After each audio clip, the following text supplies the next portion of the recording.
Is recognized for 2 minutes. Madam Speaker, I'll agree with the last speaker, Mr. Dent.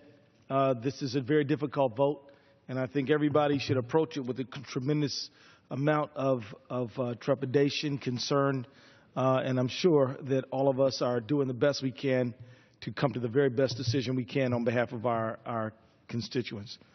But today, I plan on voting for the measure. The reason why is that the civil war in Syria has claimed thousands of lives, thousands more now living under the deadly rule of ISIL. 200,000 Syrians have been killed so far, as the world for 4 years has not done much to protect them. Now, the fight in Syria and Iraq can ultimately only be solved politically. And I believe that the growing humanitarian crisis caused by conflicts in the region warrants an urgent response from the United States.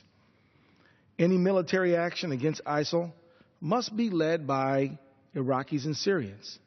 I believe U.S. troops would be a magnet for a group like ISIL, and therefore this fight must be carried forth by the people most affected, Syrians and Iraqis themselves.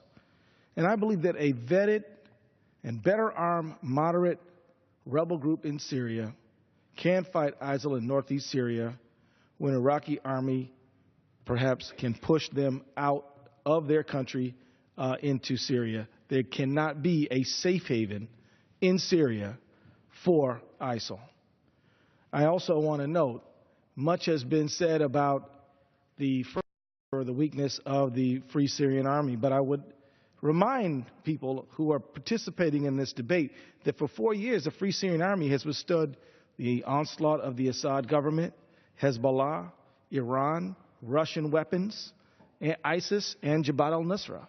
And for 4 years, these people who were dismissed as nothing but bankers and bakers, not real soldiers, have stood their ground and stood for their country.